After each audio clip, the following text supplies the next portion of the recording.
एक अतिशय जाणते नेते म्हणून ज्यांच्याकडे पाहिलं जायचं असे डी.वाय. पाटील दादा यांचा दुःखद निधन झालं.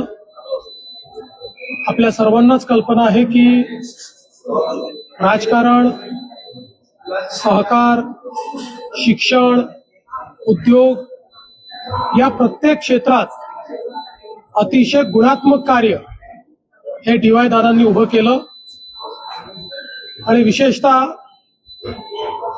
समाजातल्या प्रत्येक व्यक्तीला न्याय मिळावा अशा पद्धतीनं त्यांचं कार्य होतं. एक प्रदीर्घ अशी राजकीय कारकीर्द देखील त्यांची होती.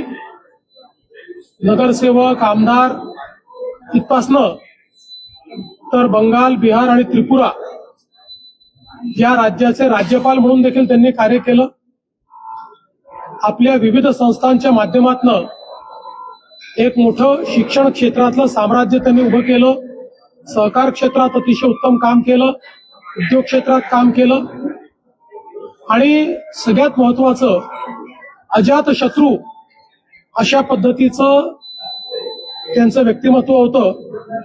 समाजातल्या सर्व लोकांची, सर्व पक्षाच्या लोकांची, सर्व विचारांच्या लोकांची अतिशय सलोख्याचे त्यांचे संबंध होते.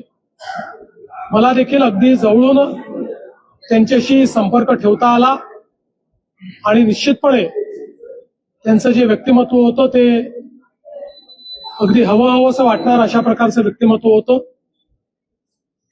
त्यांच्या जाण्यामुळे निश्चितपणे जुन्या पिढीतला एक जाणता नेता, एक द्रष्टा नेता आपल्यातनं निघून गेलेला आहे. मी त्यांना विनम्र श्रद्धांजली अर्पण करतो. त्यांच्या कुटुंबावर आज हे जे दुःख कोसळलेलं आहे ते सहन करायची शक्ती ईश्वराने त्यांना द्यावी. श्री सतेज बंटी पाटीलजी यांच्याशी माझं फोनवर बोलणं झालं. त्यांना माझ्या शोक संवेदना मी दिलेल्या आहेत आणि पूर्ण शासकीय इतमामात त्या ठिकाणी त्यांचा अंत्यसंस्कार व्हावा अशा प्रकारचे निर्देश देखील देण्यात आले. सर, उपमुख्यमंत्री सुनेत्र पवार यांच्याबद्दल काँग्रेस असं काही वक्तव्य केलेलं आहे?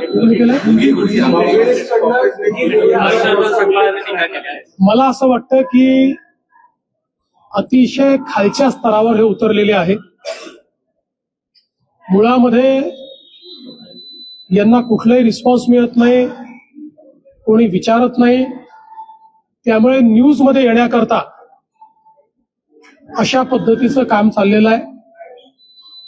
बदनाम हुए तो क्या हुए, नाम तो हुआ अशा पद्धतीनं यांची कारवाई चाललेली आहे.